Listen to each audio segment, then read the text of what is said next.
Бастай берейік па? Армысыздар, қадірлі бізді осы тікелей эфирден онлайннан көріп отырған қадірлі достар, әріптестер, оқырмандар, жалпы әдебиет сүйер қауым. Өздеріңізге міне сәтті күн бұйырып, ұлттық академиялық кітапхананың ұйымдастыруымен осындай бір әдеби еркін сұхбат алаңына келіп отырмыз.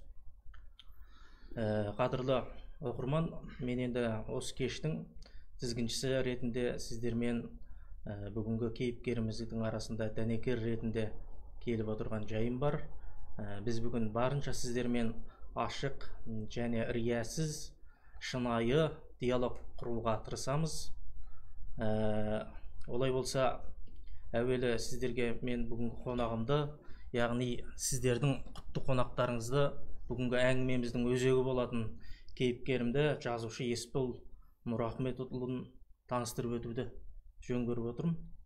Есаға, бүгінгі кеш құтты, сәлиқалы болсын. Сонымен бірге бүгін біз осы Есбол Нұрахметтің таусылмас түн атты тұңғыш әңгімелер, новеллалар жинағын сіздермен бірге, сіздердің куә болуларыңыздың аясында тұсауын кесіп, ырымын жасап, осы бір алғашқы қуанышымызды сіздермен бөлісуді жөн көріп отырмыз. Енді әдебиет сүйер оқырман, жалпы жұртшылық жақсы білу керек.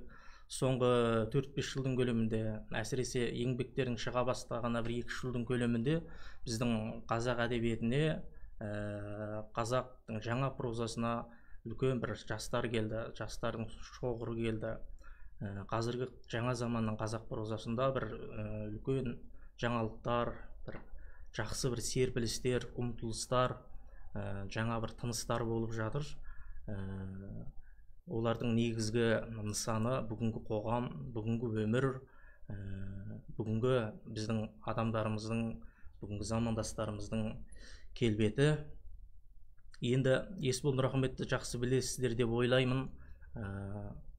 Ол алғаш рет осы әдебиетке поэзия арқылы келген болатын. Жалпы біздің қазақтың көптеген қаламгерлерінде бар үрдіс бұл. Есбол сол студент кезінде біздің ортамызда соңғы көш сияқты бір тамаша елдің аузында жүретін классикалық үлгідегі өлеңдерімен бәрімізді қуантып жүретін. Соңғы бір 3-4 жылдың көлемінде арт-артынан новеллаларын, шағын әңгімелерін жазып, осы оқырманды өзіне тартып келе жатқаны бар. Жалпы Есболдың жазған дүниелері, шығармалары мұны әлеуметтік желіде және әдеби ортада үнемі жиі талқыланып отырады. Оның әңгімелері әрбір адамды негізі өзінің шағында болса аудиториясын бей-жай қалдырмағаны рас. Осы кітап шыққалы 4-5 айдың көлемінде уақыт өтті. Осы уақытқа дейін 4-5 мақала, рецензиялар жазылған екен, қателеспесем. Бұл деген өте жақсы көрсеткіш деп ойлаймын.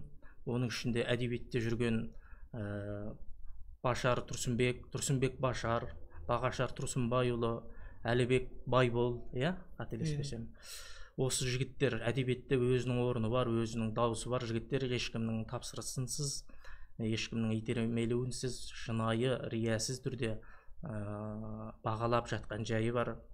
Бағашар да бір шағын жазбасында жалпы Есбол қайталап оқылатын, қайталап оқуға болатын жазушы, қаламгер екен деп айтқаны есіме түсіп отыр. Қазіргі уақытта оқылатын шығарма негізі, ол оқылатын шығарма жалпы қазіргі уақыттың демін, аурасын бере алатын шығарма. Ал егер ол қайталанып оқылып жатса, қайталанып сіздің ойыңызда, санаңызда сәулесін түсіріп жатса, ол дегенмен болашақпен де үндесі бар дүние деп байыптап отырған жайымыз бар. Енді мен кіріспе сөзімді ұзаққа соза бермейін. Бізде біраз оқырмандар жиналып, сәттілік тілеп жатқан жайы бар екен. Баршаңызда шамамыздың келісінше бақылап көріп отырған жайымыз бар. Сәтті қадам тілеп жатқан пейілдеріңізге шын жүректен рахмет айтамын. Кіріспе сөзімді тағы да сөзімнің алғашқы алқисасы осы болсын. Біз алдағы уақытта міне карантин үстіндеміз ғой жалпы. Бұрынғыдай үлкен топты жерде жиналып отыру, әңгіме дүкен құру мүмкін болмай тұр. Біз қазір дәстүр ретінде осы әңгімеміздің ортасында кітаптың тұсауын сіздермен бірге кесетін боламыз. Мен алғашқы сөзді көп күттірмей, сіздердің де мазаларыңызды көп қашырмай, автордың, бүгінгі қонақтың, кейіпкердің өзіне берейін. Есаға, Ес мырза, өзіңізде сөз. Рахмет, Ұмтыл. Осы бір шағын ұсынысымызды қабыл алып, бізге кішкене болсын ес болуға, бір жанымызда отырып әңгіме қозғасуға келіп отырғаныңыз үшін. Кеше, құрметті көрермен, қадірлі оқырман, кеше өздеріңізге де айттық. Бүгінгі тұсаукесер деп, тұсаукесер деген енді аты, бұл кітаптың шыққанына бір 3-4 айдай болды. Сатылым үстінде. Жалпы мақсатымыз осы жерде кітапхананың жанынан Анар ханым бар, Алматыдан Әлшер Рахат деген жазушы жігіт бар. Осылар бірлесіп әдеби агенттік құрып жатқан. Осы әдеби агенттіктің жұмысына өзімізше бір үлесімізді қосу. Бұл тікелей эфирде сол кісілердің ұйымдастыруымен осы кітапхананың тікелей қамқорлығымен жастар шығармашылығына деген болып жатыр. Енді осы неге байланысты өзім енді кітап сату, жазу, шығару мәселелері бойынша қысқаша өз ойымды айтуым керек шығар деп ойлаймын. Бізде кітап өтпейді деген бір тенденция бар, бір ой бар. Негізі кітап өтеді. Мынау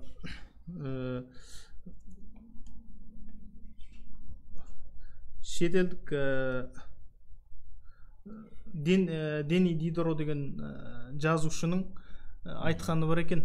Оқуды қойған қоғам ойлануды да қояды деген. Біз шын мәнінде де тәуелсіздіктен бері оқуды шынымен ұмытып қалдық. Оқу ұмытылып кетті. Кітап жайына қалды, халық өз жайына кетті. Рас, капиталистік қоғам, құқықты қоғам, оның негізгі мотиваторы ақша. Ол шындық. Бірақ қоғам даму үшін, қоғам ойлана білу үшін, оған сөзсіз түрде кітап керек. Біз бұл жерде енді жазушылық туралы жаңағы біздің нелердің сөздері бар, жаңағы өзіміздің алдыңғы буындағы сыншылар бар, әдебиетшілер бар, жалпы оқырман қауым бар. Солардың бір айтатыны бар: сіздер ұзақ роман жазбайсыздар, ұзақ дүние жазылмай кетті, жанкештілік жоқ деген секілді әдебиетшілерде. Бұған келісуге болады, шынымен жанкештілік азайды, жанкештілік жоқ. Бірақ оның себебі бар. Бізде жанкештілік жалпы руханият саласында, ғылым саласында жоғалды. Ал мал табу үшін, дүние табу үшін, жан бағу үшін жанын жалдап еңбек етіп жүрген адамдар әлде көп. Оның себебі не? Себебі біз кәдімгі біздің өмірге қоятын негізгі мақсатты, негізгі қыбыланамамызды ауыстырып алдық. Негізгі темір қазық басқаға айналып кетті. Егер бізде жаңағы мемлекетте белгілі бір ұлттық идея болып, осы руханияттың айналасына, ненің айналасына, ғылымның айналасына халықтың санасын аударған жағдайда жазушыда, ғалымда аш қалмайтын еді. Әрине. Бұл айналып келген кезде бүкіл біздің тұтас қоғамның ойлайтын ойы тек қана қарынның қамы, құрсақ қамы болып қалды. Сондықтан жазушыларымыз да көп жағдайда ақша табу үшін жазатын жазушылар пайда болды. Кімнің кітабы өтеді? Танымал адамның кітабы өтеді, жұлдыздың кітабы өтеді. Олар кітап шығаруды, мысалы әншілердің өзі, олардың қоғамға айтатын ештеңесі болмаса да кітап жазады. Ал ол жақсы өтеді. Себебі ол әнші. Бар болған сол ғана. Яғни оның өзі бір ненің тіршіліктің көзіне ғана айналып қалып отыр. Кімнің Хемингуейдің сөзі бар екен: мен әр күні түскі ас ішу үшін ғана роман жазатын болсам, онда мені Құдай атсын дейді. Сосын Карл Маркс айтады, адам дейді, жазушы дейді, не болу үшін жазушы жазу үшін және өмір сүру үшін ақша табуы керек дейді. Бірақ ақша табу үшін жазбауы керек, ақша табу үшін өмір сүрмеу керек дейді. Әрине. Жазушының миссиясы бөлек. Жазушының миссиясы жазу, қоғамға ой салу, ойландыру.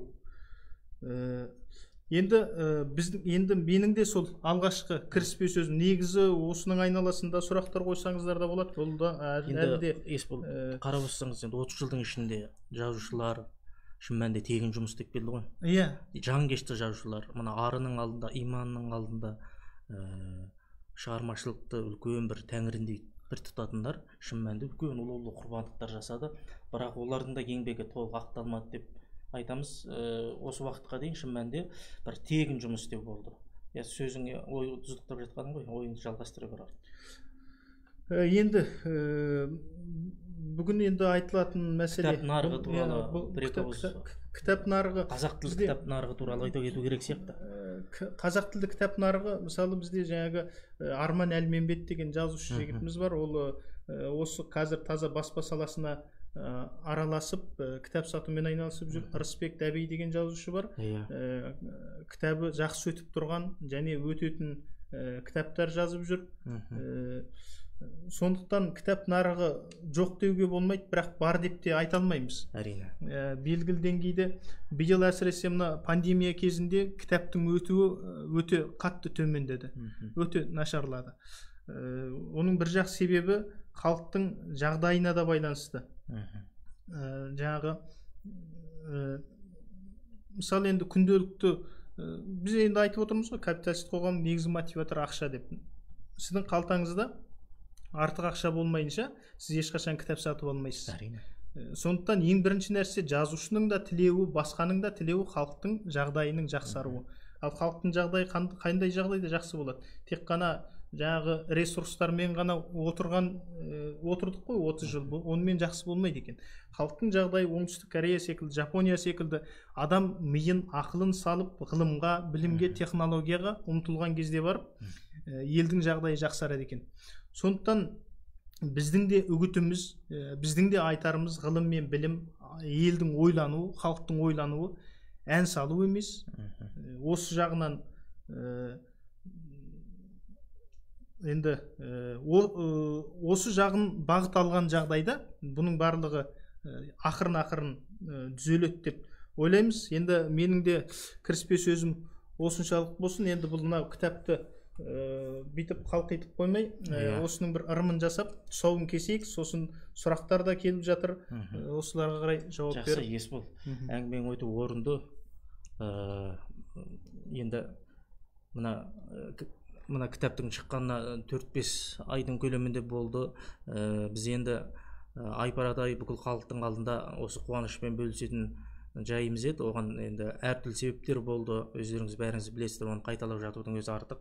Енді тұсау кесу дегенде бір формалды дәстүр негізінде. Егер кітап жақсы болса, кітап өзін өзі ақтаса, ол автордан бөлініп шыққаннан кейін өз алдына жеке өмір сүріп, жеке жолын тауып, ары қарай еңбегін жалғастырады деген сөз.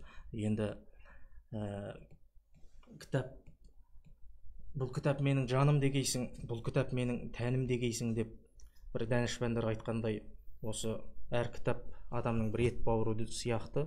Сондықтан біз бісміллә деп бүгін осы бір ежелден қалған, бұрынғылардан қалған дәстүрмен осы кітаптың ақ жол тілеп, сәт сапар тілеп, оқырманға жол тартқызайық. Енді тұңғыш кітабың онлайн кесіледі деп тұсауы, оны қасыңызда отырған біздей пақыр кеседі деп ойламаған шығарсыз. Әр нәрсе өзінің сабақ дейіне сәтімен дейді ғой. Осымен ерекше шығар мүмкін. Осымен ерекше болуы да ғажап емес. Осы бір тарихи сәтке сіздер де куә болыңыздар, қадірлі оқырман. Онлайн шапалақтап отырыңыздар. Бісміллә деп. Есболжан, құтты болсын, ұзағынан болсын. Осындай ырым-жырымдары болады екен бұның. Мынау жыртыс дей ма?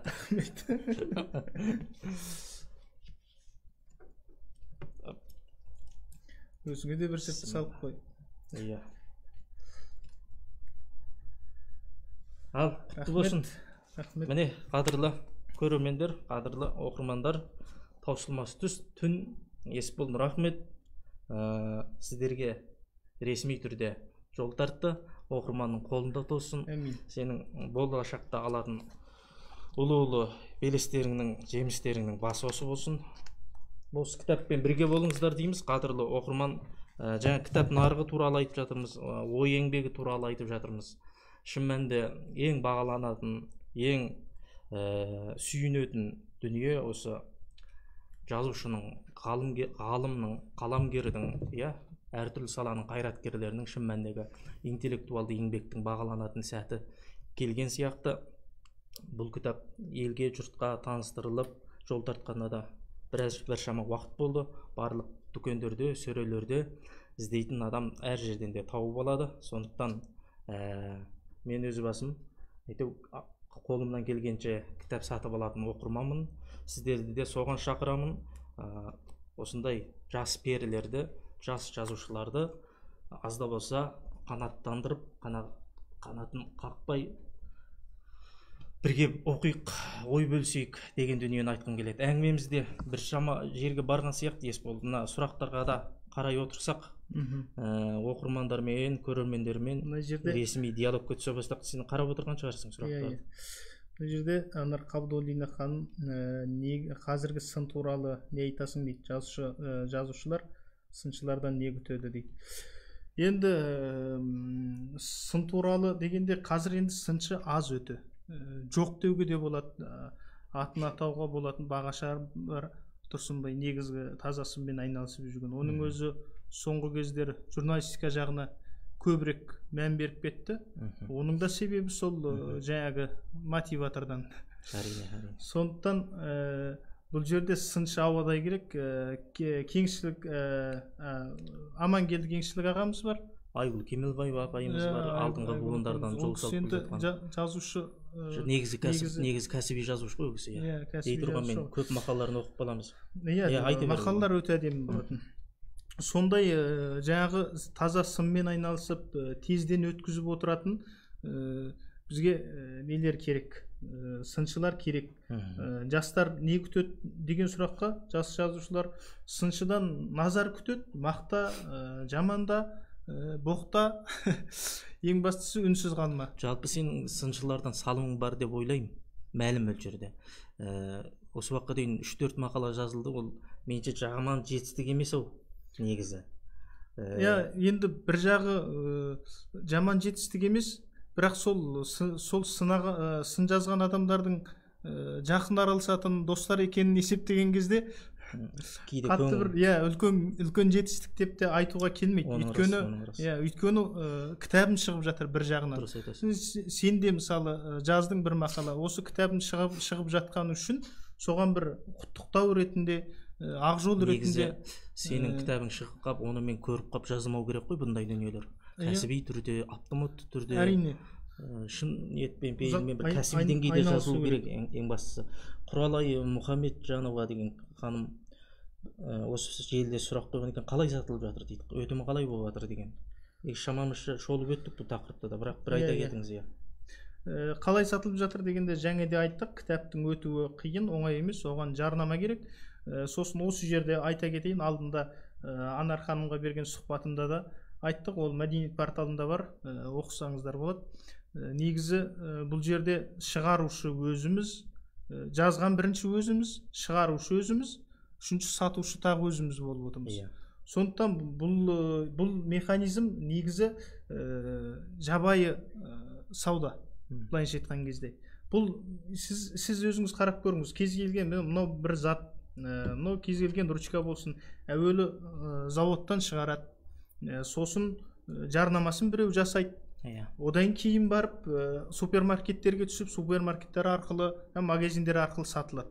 Егер осы үш процестің барлығын бір-ақ адам жасаса, ол қалай болады? Тым ұзақ болады несі. Процестің жүруі ұзақ болады және сапасыз болады. Ал егер осы үш салаға үш мықты маман келетін болса, қалай болады?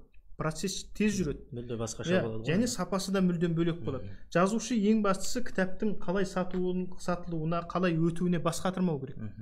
Жазушы тек қана жазушы болу керек. Миссиясы болу керек. Жақсы жазу. Жақсы жазу. Ал бұл жерде біз сатуға да, шығаруға да өзіміздің кірісіп отырған себебіміз осы механизмдердің болмауынан. Тағы да айта кететініміз осы жаңадан құрылып жатқан Әлішер Рахат бар, Анар ханым бар, бастап құрып жасап жатқан жаңағы әдеби агенттік осы істердің бір бөлігімен айналысамыз деп отыр. Бұл әрине үлкен қуанышты дүние. Осы үшін барлық жазушыларды, жас ақындарды енді келе жатқан құттықтап қоюға да болады. Қай тілдерге аударғыңыз келеді дейді Ұлжан Өмірәлиева деген оқырман. Бұған да бір ауыз жауап бере кетіңіз. Бұл сұраққа да сол жаңағы Анар ханымға берген сұхбатта жауап бергем. Мәдениет порталындағы жазу және маркетингтермен айналысатын әмбебап жазушылық туралы пікіріңіз дейді. Бұл туралы да айттық. Енді Анар Хабдулина есімді оқырман таусылмас түн кітабы шыққалы кітап маркетингі туралы қандай ой түйдің дейді. Басыңнан өткен тәжірибелеріңмен бөлісе отырсаң дейді. Кітап маркетингі дегенде бұл жерде кітапты автордың өзі мақтау біртүрлі дүние ғой енді. Менің кітабым рухани тауарыңды сату үшін мәнде қиын дүние. Оны сен әрберден соң және біздің ұлттық менталитетімізбен біздің қоғамдық Хемингуэй айтқан секілді әр күн түскі ас ішу үшін роман жазсам мені жаңағы қарғыс атсын, Құдай атсын дейді ғой енді. Сол секілді өзіңнің ішкі болмысың, ішкі дүниең қоғамға айтсам деген ойың, енді оны сен ақшаға айналдырып сатып отыру шынымен де бір қуанышты нәрсе емес. Қиналыспен, үлкен амалдың жоқтығынан баратын жұмыс. Сондықтан бұл жерде маркетинг менен сұралатын сұрақ емес деп ойлаймын. Өте дұрыс. Әлішер Рахат жаңа айтып отырған жазушы, ақындардан кімдерді оқып тұрасыз дейді. Ақындардан әуелі осы жанымда тұрған Ұмтыл Зарқан, бір-бірімізді оқып отырайық сол. Ұмтыл Зарқанды оқимыз деп енді сөздің басында айтқаным ғой. Әрине оқимыз, енді мықты поэзия сізге не берді деген сұрақ қой бұл, былайша айтқанда. Поэзия, әуелі поэзиямен келдік қой. Поэзия сезімталдық берді. Бұл жерде жазушы үшін Чеховтың айтатын бір сөз бар екен, адамдар жазушылардың артықшылығы дейді, олар адамдардан гөрі анығырақ көреді дейді. Яғни анығырақ көру үшін де поэзиядағы сезімталдық керек. Әр нәрсенің Маркестің де сөзі бар ғой, жазушы деген интеллектуал емес дейді, ол тек сезімі күшті адам дейді, сезін алатын адам дейді әр нәрсені. Кез келген ақпараттың бір жақ несін білгеннен кейін, ауқымын білген соң қалған дүниені қиялың арқылы өрістетіп образ жасау, ол жазушымен. Енді осы жағдайда поэзияда бізде қазір айта кетейін сөзімді, не болмаса поэзияда осы жаңа атап отырған Ұмтыл, сосын Тоқтарәлі Таңжарық, Ықылас Ожай философиялық неде бағытта шығады. Көп жағдайда өлеңдер, ой салар, әрбір өлеңін бөлек-бөлек талдауды қажет етеді керек десеңіз. Алдыңғы буындар Тыныштықбек ағамыз, Есенғали Раушан, бұлардың барлығын оқимыз негізінен. Гүлнәр Салықбай, сосын қазіргі жастардан Солоқайлар деген бір жігіттер шықты, шетінен біртүрлі өлеңдер жазатын. Соларды оқимыз, оларды оқыған сайын жаңағы бір әдебиеттің шынымен жаңарып, жасарып келе жатқанына қуанып отырамыз. Әлішерден кейінгі сұрақ. Қазіргі жаппай бетперде киюіміздің астарлығына көресің бе? Бұл да жауап берілген сұрақ екен, бірақ бетперде дегенде мынау кәдімгі коронавирусқа қарсы киіп жүрген масканы айтсаңыз, оның енді ешқандай да басқа мағынасы жоқ. Коронавирус үшін киіп жүрміз. Денсаулық керек бәрімізге де. Ал былай бетперде дегеніміз ол былай. Мысалы, қазір отырып сіз біреуді ұнатпайтыныңызды көрсетсеңіз, ашық айта берсеңіз, ішкі дүниеңізді мысалы жасырмай, қоғамда қаншама адаммен араласасыз. Бірақ шын мәнінде қазіргі қоғамдағы адамдар өз бөлек бір комнатаға бөлек бөлмеге қамалған адамдар секілді бөлек неге айналып кеткен, өз ішіне кіріп кеткен адамдар. Сіз бір өзіңіздің болашақта жазатын тамаша новеллаңыздың негізі идеясын айтып отырған сияқтысыз. екінші бір адам ұнай бермейді, өзінің кеңістігіне кірген секілді. Енді осының барлығы мысалы кезіккен адамға сен маған ұнамайсың деп айта берсеңіз, бұл әрине бетпердесіз араласу, бірақ бұл мәдениетсіздік деп қарайды бүгінгі қоғамда. Шын мәнінде бетперде кию деген адамзаттың жасаған мәдениеті. Дұрыс айтасыз, мәдениеттің бір формасы. Ертең күні өтірік күлу, өтірік сөйлеу, өтірік қорқу, өтірік жағымпаздану, ертең күні осының бәрін ұмытып барлығымыз шын сөйлейік. Мысалы барлығымыз шынайы араласайық, сол кезде айтуымыз мүмкін, бұл адамдар тәрбиесіз болып кетті деп. Анау кімнің, жапонның жазушысының Бөгде бет деген романның бір нелері есіме.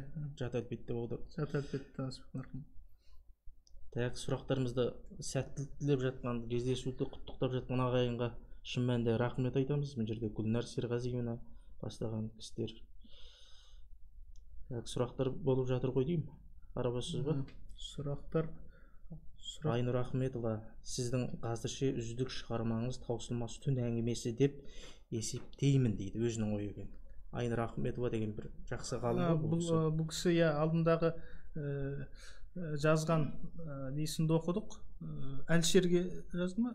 Ұмытпасам жоқ. Бұл кімге? Осының несін оқыдық, мақаласын.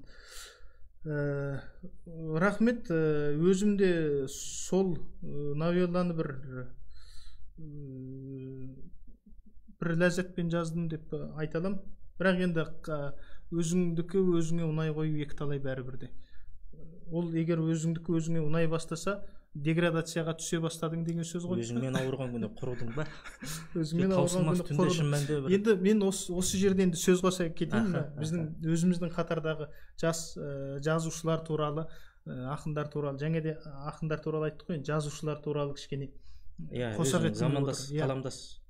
Бұл жерде жаңа Чеховтың сөзін айттық. Адамдардан жазушының, жай адамдардан жазушының артықтылығы ол анығырақ көреді деп. Мен мысалы Әлішер Рахаттан соны көрем. Бұның әйел жанын түсінуі жаңағы недегі Қызыл перде деген әңгімесімен үздіксіз әуездер деген екі әңгімесіндегі адам жанының ішіне кіріп алып сыртқы әлемді суреттеу, ол деген мен өзім бұны Коба Абеден көргем. Бірден жаңағы Коба Абенің жаңа Жат келбет деп өзің айтып отырсың, осы Жат келбетімен Адам жәшік дейтін романында сол бір адамның ішкі дүниесіне кіріп алып сыртқы әлемді қалай ашады. Сондай тәсіл біздің Әлішерде бар. Әлішерде ертең күні Коба Абедей әлемдік деңгейге шықпасына, әлемнің оқырманын тамсандырмасына кім кепіл? Әрине. Біз неге өзіміздің осы нелер жастарды қолдамаймыз? Мысалы, осы жаңа сын туралы дейді, мысалы сынап жататындар бар, жанкештілік туралы айтып жататындар бар. Мысалы, солардың бір талайы өзі бір сайтты ұстап отырған, үкіметтен тендер алып отырған адамдар. Дұрыс айтасың. Ал олар мәлім мөлшерде журналистер мен қаламгерлердің ырыздығын жеп отырған адамдар ма? Сөйтіп отыр. Белгілі деңгейде мысалы бір сайттың мақаласын алып келіп көшіріп басады. Ол жарайды, журналистерге айлық беріліп жатыр дейікші, жарайды. Ол несін қамтамасыз етіп отырмаса да енді барлық несін шығынын белгілі деңгейде жұмыс істеуіне мүмкіндік беріп отыр. Ал жазушыларға мүлдем мүмкіндік беріліп отырған жоқ. Бір кезінде жас алашта ғана не болды? Жаңағы қаламақы деген мәселе болды. Ол кезде жақсы қаламақы төлейтін, енді керемет болмаса да. Ал қазір бірде бір сайтта жоқ қаламақы төлеу деген нәрсе. Солардың барлығы тендер алып отыр, сайтын толтырып отыр. Неге осы мәселені жолға қоймайды? Мен қаламақы болған жерде сапа бірінші орынға шығады. Әрине, сапа бірінші орынға шығады. Өйткені сен қаламақы беріп отырған соң берген адамыңнан талап етесің. Мынауыңды қайта жаз, мен мынаған ақша төлемеймін деп айта аласыз. Сондықтан мен өзім ақындарды да, жазушыларды да ең әуелі қаламақысыз ешбір сайтқа немесе газетке мақала жаңағы шығарма мақала демейін, әңгіме немесе көркем шығарма, өлең бермеуге шақырамын. Ол сонда ғана, былайша айтқан кезде біз өзімізге тиесілі нәпақамызды талап етуіміз керек дейсің ғой. Ол енді біздің келесі дүниені, мен мысалы ойымда ол енді ондай сұрақтар да болатын шығар. Ойымда бірнеше жаңағы шығармаларым бар, роман бар, кітаптар бар. Ал соны отырып жазу үшін ең бірінші ең бірінші сен неңді қамтамасыз етуің керексің ғой, тірлікті. Кәпір тоқ болмай, мұсылман тыныш болмайды деуші ме еді қазақ? Өте дұрыс. Қаламақы төлеу деген өзі бір ауыз сөзбен айтқанда ең қарапайым мәдениет қой. Сол ғой. Біреудің еңбегін беру, ақысын беру. Ақысын беру, бір ауыз сөзбен айтқанда. Әділеттілік бұның өзі. Иә. Так, сұрақтарымызды қарап отырайық. Қаламгерлердің әсіресе аға буынның бас ауруы көп томдық дайындау. Осындай дәстүрді қаншалықты қолдайсыз? Жалпы бұл керек пе дейді. Бұл енді біздің қаламгерлердің, үлкен кісілердің көпшілігі енді қаржысы бар, өздері көп томдығын дайындап қалдырып жатыр. Одан менің шаруам жоқ. Бастысы мен соны оқимын ба, оқымайын ба? Әңгіме сода. Егер оқылатын шығарма болатын болса, оқылатын автор болатын болса, кейін өзіміз жабылып ақ көп томдығын жасап аламыз. Сондықтан бұл енді әркімнің өз ісі, өз жеке тірлігі. Ол туралы пікір айтуды артық тұсаукесер жуыла ма дейді. Оны енді онлайн жуылады дейік. Онлайн жуылады. Зарина Сабирова, неге сенесің дейді Есбол. Сенім туралы сұрап отыр екен сізден. Шығармашылық сенім, шығармашылық потенциал деп айтайық. Шығармашылық сенім болса, бірінші адам бәрібір өзіне сену керек, өзінің еңбегіне сену керек. Еңбексіз ештеңе жоқ. Ал қалған кей жағдайда әрине сенімнің де жоғалатын тұстары болады. Жазасың, жарыққа шығады, бірақ ешкімнен ешқандай реакция болмайды. Бір жазушының айтқаны бар екен. Боқтаңдар, айғайлаңдар, бетімізге түкіріңдер дейді. Бізге бірақ оның ешқандай келіп кетері жоқ дейді. Зияны жоқ дейді. Бізді өлтіретін ол сіздердің үнсіздіктеріңіз дейді екен. Сондықтан сол кейде үнсіздік көп басып кетеді. Сол кезде мысалы сенімнің жоғалатын кезі болады. Не үшін керек, не үшін жазам деген елемей қойсаң жеткілікті ғой. Әсіресе еңбегін елемей қойсаң. Сондықтан біздің жастар сенім дегенде бұл жерде екі жақты болып тұр ғой. Не жерде жаңа Әлішерді айттым ғой. Досхан бар, Жылқыбай.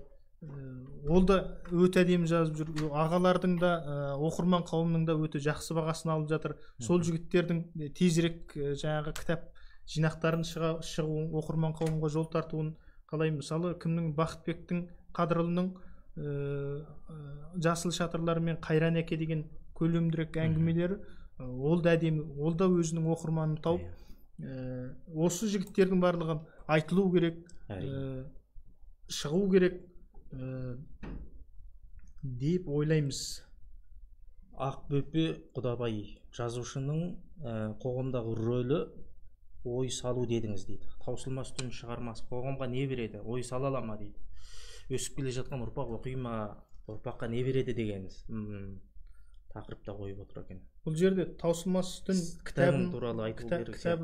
Бұл енді мындай нәрсе, мен өзім айттым, жаңағы жазушының жазған дүниесі оқырманды ойландыру керек деп. Ойландырмаса, мысалы кейбір оқырмандар бар, енді кітапты алғаш оқыған кезде кейбір оқырмандар бар, жекеге шығып сұраған, сен неге әңгімең аяқталмай қалады, неге толық айтпайсың, соңына дейін неге жетпейді? Ол мысалы соңына дейін жеткізу, айту, былайша айтқан кезде барлығын түсіндіріп дидактикалық бір формаға түсіру деген бір әдебиеттің ең алғашқы бала кезіндегі миссиясы шығар деп ойлаймын енді. Бұл ақпарат беру ғана болып тұр ғой ол жерде. Сондықтан бұл жерде енді әуелі оқырманда көбірек оқу керек, жаңағы әлем әдебиетін оқу керек. Бұл кітап деген дүние адамды ойландырады ғой. Кез келген кітап өзі жақсы кітап, ұлы жазушылардың ойландырады. Сондықтан кітап егер ойландырмаса, сізге бүкіл нәрсені езіп бере салса, онда ол меніңше қажеті жоқ. Артық кітап, керексіз кітап. Сондықтан енді бұл жерде новеллалар жазған кезде енді шамам қаншалыққа жетті білмеймін. Өзімше бір жұмбақтар жасырған болдым, біреулерге бірдеңе айтқым келді мысалы. Қоғам туралы, өмір туралы, адам психологиясы туралы, бірақ оны мен мысалы өзім психолог емеспін, өзім қоғамтанушы емеспін, жаңағы ғылыми деңгейде жеткізіп берер едім.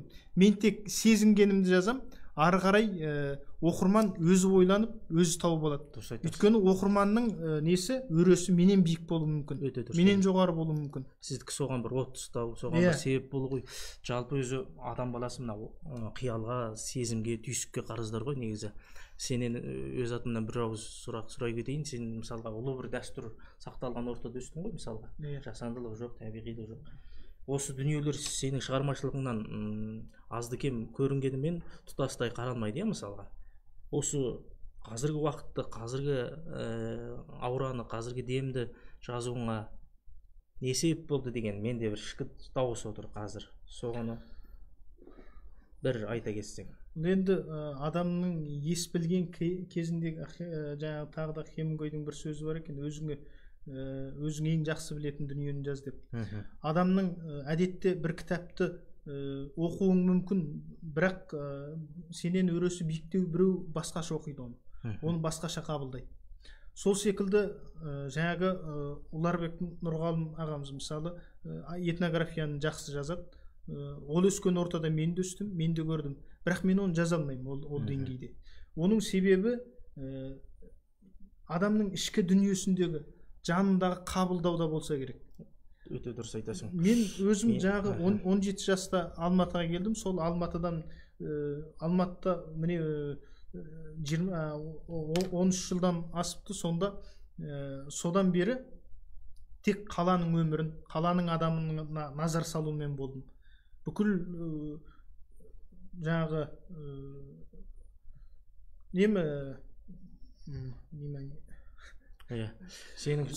сол тарапта ғана болды да назарым. Негізі бір әр қазақтың басында бір қайшылықтар бар да, негізі мына дәстүрлі ортадан шығып мына қаламен бетпе-бет келген кездегі ішіндегі комплекстер, қайшылықтар, осы дүниелерде негізі қазақтың бір жанын қозғайтын тақырыптар да. Осыларға да бару керек сияқты. Біз оқырмандардың сұрағына орала берейік. Болашақта көлемді роман жазу ойыңда бар ма дейді Анар ханым. Әңгімелерден романға көшесіз бе дейді. Ондай жоспар бар. Осы көлемі туралы сұрап отыр. Көлемі енді бір осы кітаппен бір 150-200 беттік көлем болатын шығар деп ойлаймын. Қазір енді көлемін нақты білмейміз, өйткені жазу барысында әртүрлі ойды ой қозғайды, сөзді сөз қозғайды. Ол көлем үлкеюі де мүмкін. Немесе өзіміз ойлап жүргендей көлемді дүние емес, қысқа ғана нәрсе болып шығуы да мүмкін. Сондықтан алдын ала ештеңе айтудың қажеті жоқ. Ең бірінші сол жазуға мүмкіндік болса жазамыз. Жақсы. Жарқынбек есімді оқырман қазіргі жас шашулар тілмен ұзақ баяндауға селқос қарайтын сияқты дейді. Тілдің көркем тіл туралы сұрақ қойып отыр. Қаншалықты пайдалы үрдіс дейді. Ол жерде былай ойға көп мән тілмен аз жұмыс дейді деген проблеманы көтеріп жатқан сияқты. Ол жерде әңгіме былай ғой, сіздің мысалы бұл сіздің шығармашылық лабораторияңызға тікелей қатысты болмауы мүмкін, бірақ тілдің маңызы туралы дегенде түсініп отырмын. Әңгіме былай ғой, біз енді мысалы советтік кезеңде негізгі біздің қазіргі жас оқырмандардың өзінің негізгі қазақ тілді оқырмандардың өзінің негізгі бөлігі сол советтік кезеңде жазылған романдарды оқитын, содан қалыптасқан оқырмандар. Олар мысалы жаңағы жазып жатқан Әлішерді, жастарды, Досқанды оңайлықпен қабылдай қоймауы да мүмкін. Өйткені олар сол жаңағы ұзақ баяндауға, әдемі тілге, көркем табиғатқа соған үйірілесіп қалған. Бұл жерде ұзақ баяндау, ұзақ жазу керек әрине. Бірақ ол жерде нені жазу керек? Бірінші оқырманды жалықтырмау керек, ең бастысы. Сосын оқыған сайын оқырманның миын жаңағы торлап алу керек. Ашып отыру керек, бұрқыратып, не бір қиялдарға жетелеп отыру керек. Сөйткен кезде ғана оның жаңағы көлемі жұмыс жасады деп айтуға болады. Егер сен көркем тілмен ғана неғып отырсаң, бірінен кейін бірін көркем әдемі сөздерді тізбектеп отырсаң, мысалы талай жазушы бар өйтіп тізбектеп отырған, оқылмайды кітабы. Сөздің үйіндісіне айналып кеткен романдарды көп көрдік қой енді. Иә, сөздің. Оңай Мырзағалиева есімді оқырман, сіз қашаннан бері жазушылықпен айналысасыз? өзіңізді нағыз жазушы санайсыз ба? Бұл енді қиын сұрақ екен. Адамның өзі туралы айту деген қиын дүние. Мен енді жазушылыққа енді келдім деп есептеймін. Енді келдім деп есептейтін себебім бұл тұңғыш кітабым, алғашқы жинағым. Ал жазғалы 5-6 жылдай болды. Бұл енді нені өлеңді бала кезден жазатынбыз, 3-4 сыныптардан. Қазір сол прозаға келгелі, әдебиетке келгелі, нақты келгелі 5 жылдай болды. Осы 5 жылда бергеніміз әрең бір кітап. Сондықтан керемет дүние тындырдық деп айта алмаймыз. Оның себептерінде сылтау, енді бір жағы сылтау болып та көрінуі мүмкін. Айттық, шын мәнінде бізде жанкештіліктің азайып кеткенін де айттық, оның себебін де айттық. Сондықтан кітаптарыңыз облыстықтарға таралды ма дейді, облыстық кітапханаларға? Кітабың таралуы туралы айта кетсең, қай маңдарда сатылып жатыр, қай қалаларда? Кітап қазір Атырауда бар, Маңғыстауға әлі барған жоқ. Бұйыртса Ақтөбеге баруға тиіс, Шымкентте бар, Алматыда бар, Көкшетауда бар, сосын осы Астанада бар. Сол Қазына кітап дүкенінен іздеуге болады. Қазына кітап дүкенінен ала аласыздар. Таусылмас түн новелласында құрбандық болып кететін жігіттің прототипі кім дейді? Қасыңдағы жігіт емес пе дейді? Кім сұрап отыр? Анар Қабдуллина. Таусылмас түн, бұл жерде таусылмас түнде прототип дейтіндей ешқандай да прототип жоқ. Негізі прототиптен гөрі біз осы прототипен жинақ, бұл қоғамдық адам деп қарауға болады. Шынымен де осы көп жағдайда осы кітаптардың ішіне кірген сенің әңгімелеріңде, новеллаларыңда негізі былай адам кітап оқып отырған кезде негізі кітаппен бірге өзін де оқып отырады ғой, өзінің ішкі әлемінен өткізіп. Сол кезде маңайымызда жүрген кейіпкерлер ғой бәрі, күнде көріп жүрген, күнде керек болса әңгімелесіп қалып жүрген, сұхбаттасып қалып жүрген. Бүгінгі қоғамның кейіпкері деп айтсақ болатын шығар. Кітаптардың көктен түскен, жерден шыққан дүниелер емес, ана керек болса бәріміз де жүрміз, қасыңда тұрған ұмтыл емес пе дегеннен ойыма түсіп отыр ғой.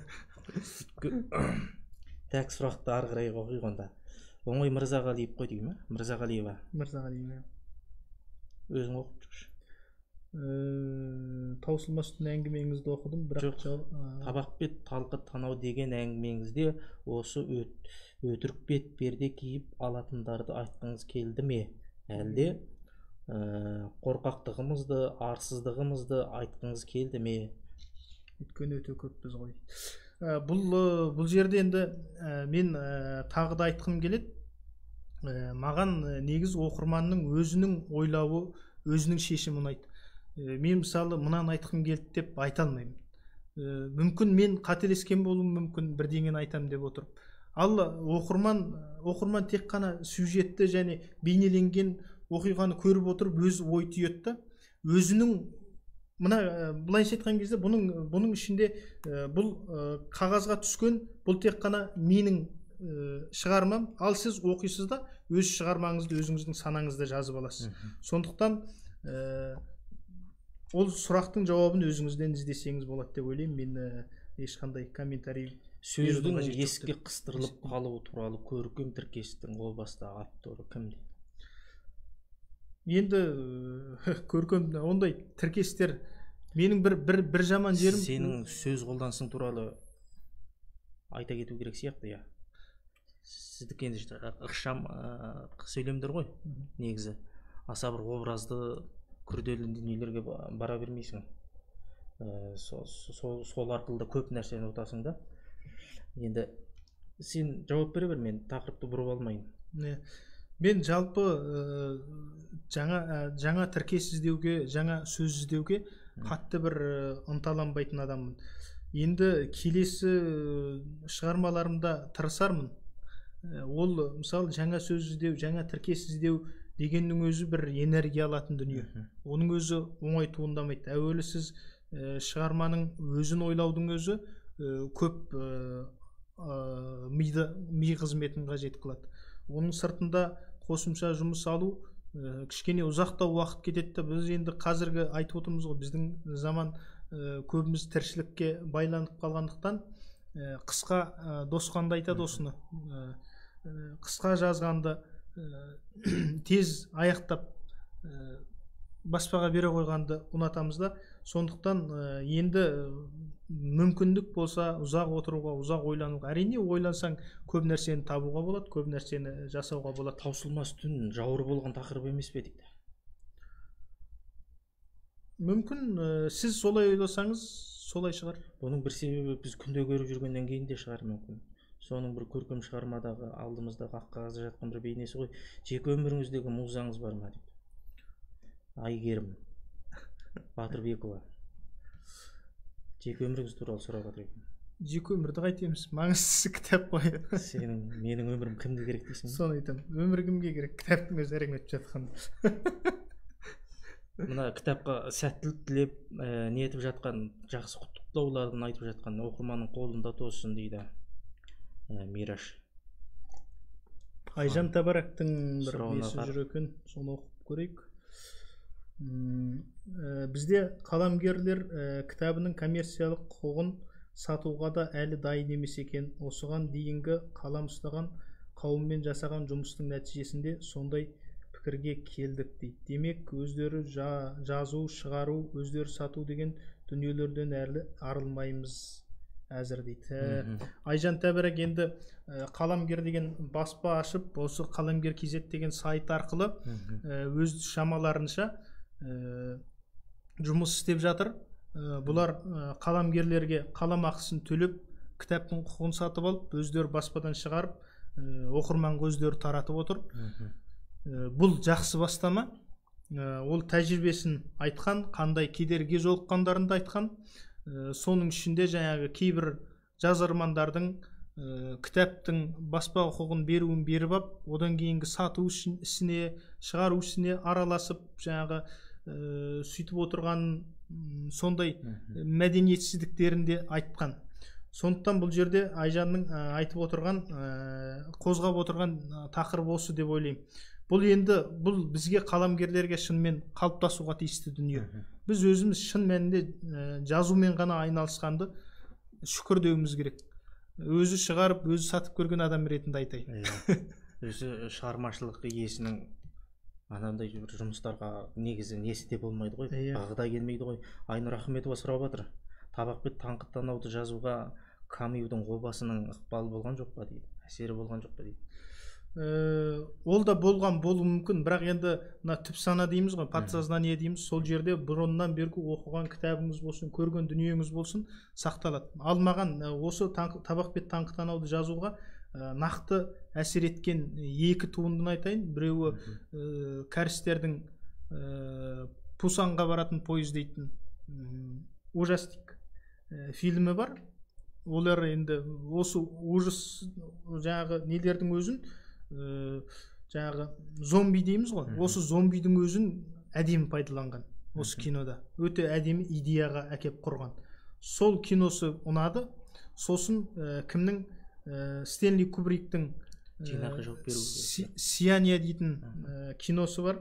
Осы екі киноның негізінде туындады ғой деп ойлаймын. Бірақ енді нақты сол екеуіне қарап отырып ойлап шыққан жоқ. Бұл өзі ойда жоқта келеді ғой сюжет деген. Осы сұрақпен жалғас, мына жерде бір Бұлбек бауырымыз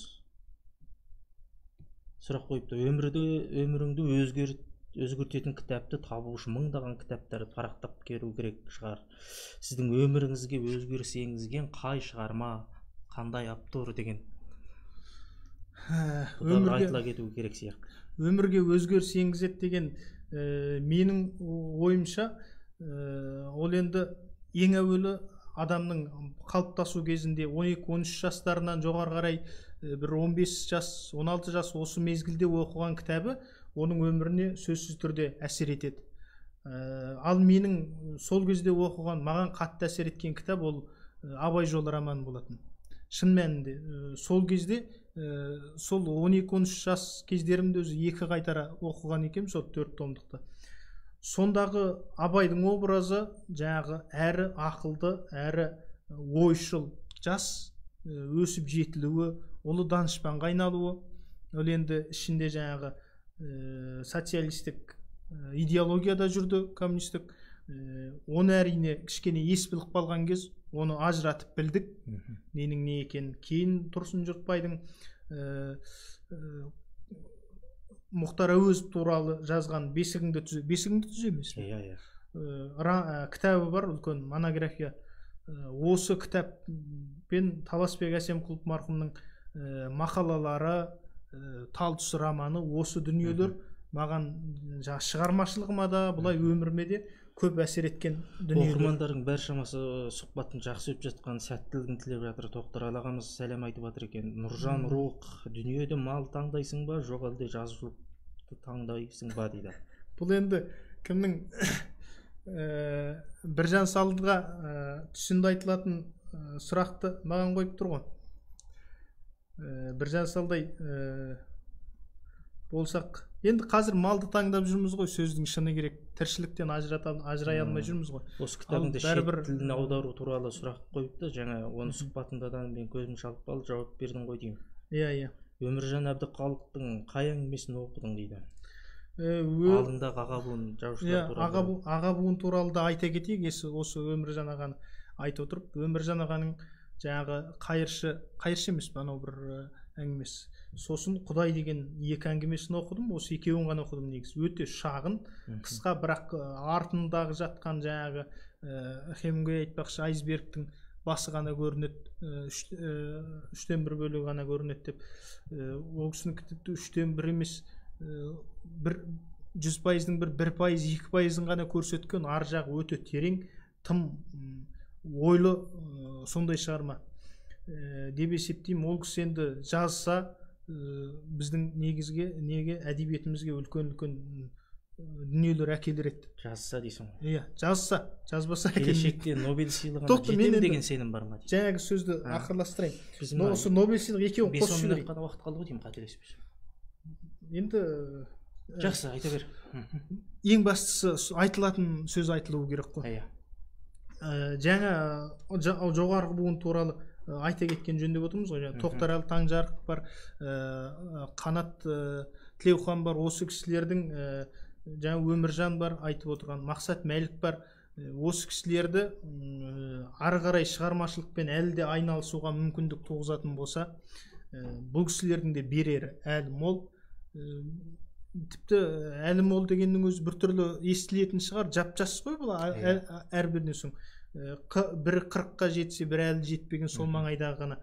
Ол деген нағыз шығармашылықтың беретін кезі, жазатын кезі. Тоқтарәлі бір әңгімесімен үлкен бір потенциалын көрсетті. Тоқтарәлі өзінің бір әңгімесімен ақ өзінің потенциалын көрсетті.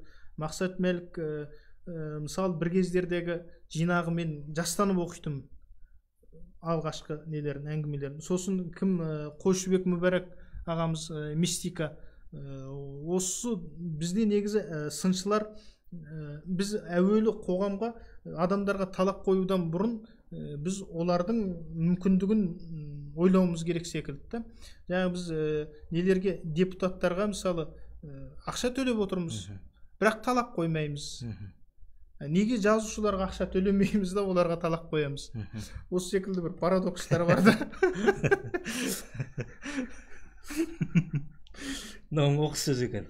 Ал енді жаңа келешекте Нобель сыйлығына жетем деген сенім бар ма дейді. Сенім, ол жерде енді Нобель сыйлығы деген бақ қой. Былайынша айтқан кезде. Ол бақ екінің біріне қона берген жоқ. Гарсия Маркеске дәл уағында қонып қалған өмірін бақытты, мағыналы қылып өткізсе, кімге жаңағы өмір бақи оған жете алмай кеткендер бар, белгісіз болып кеткендер бар. Қаншама, мысалы Достоевскийді алайық, Достоевский қандай еңбекқор, қандай дүниелер қалдырды. Нобельді айтпай тұрғанда, еліміздің отандық сыйлықтың ең жоғарғысы мемлекеттік сыйлықтың өзі кімдерге беріліп жатыр? Өз иесін таппай отыр ғой бүгінгі дейін. Ол енді бұл жерде мемлекеттік сыйлық пен Нобель сыйлығын салыстыруға келмейді. Мысалы өзіміздің аудиториямызбен айтсақ деймін да. Иә, өзіміздің аудиториямызбен айтқан күннің өзінде де бізде мемлекеттік сыйлықты қалай алады? Бүкіл жұрт біледі. Ол жасыратын дүние емес. Айтпай ақ қояйын мен. Ол туралы әңгіме қозғаудың да қажеті жоқ. Сондықтан жалпы мына отандық сыйлық дейміз ғой, жалпы отандық конкурстар бар ғой өзіміздің, осыларға жиі қатысып тұрасың ба? Осы конкурстар туралы, әдеби байқаулар туралы айтып бірнеше рет қатыстым. Енді мүмкін шығармашылығым қазылардың несіне толмаған шығар, талаптарына.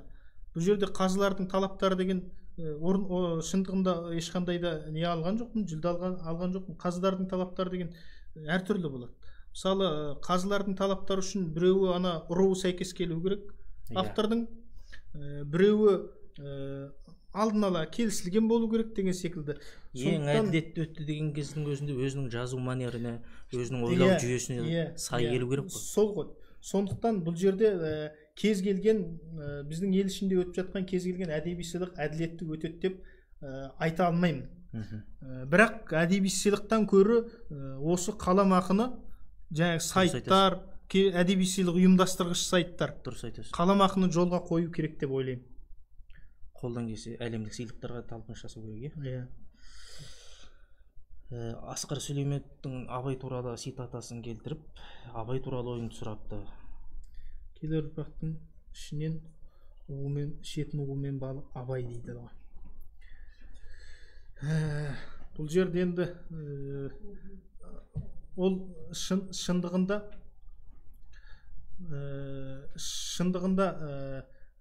Абай қазақ руханиятының болмысының негізгі айнасы.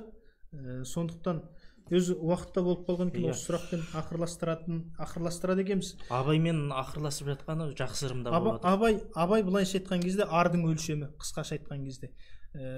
Әрбір жазарман, әрбір оқырман да болсын, әркез Абайға неше айналып соғу керек. Яғни анау кімнің, Александр Дюманың айтатын сөзі бар екен. Не дейді? Бүгін оқылған шығарма, бір рет оқылатын шығарма дейді. Оқылатын шығарма ол бүгіннің иесі дейді. Ал екі қайтара, неше қайтара оқылатын шығарма ол болашақтың иесі дейді. Саған да сол болашақтың иесі болатындай, болашақтың иесіндей кітап жазатындай, осындай тәтті тілекпен әңгімеміздің ең бір қызған тұсында тәтті жерінен үзейік. Кейбір сұрақтарға жауап беріп үлгере алмай қалған үшін кешірім сұраймыз. Бізді бастан аяқ тыңдап, біліп, көріп отырғандарың үшін рахмет айтамыз. Уақыттарыңызды алып, уақыттарыңызға жұмыс жасайтындай әңгіме айта алмасақ кешірім сұраймыз. Амандықта, жақсылықта болайық. Осындай жаңа кітаптардың сәлиқалы кешінде бірге болайық. Аман болыңыздар.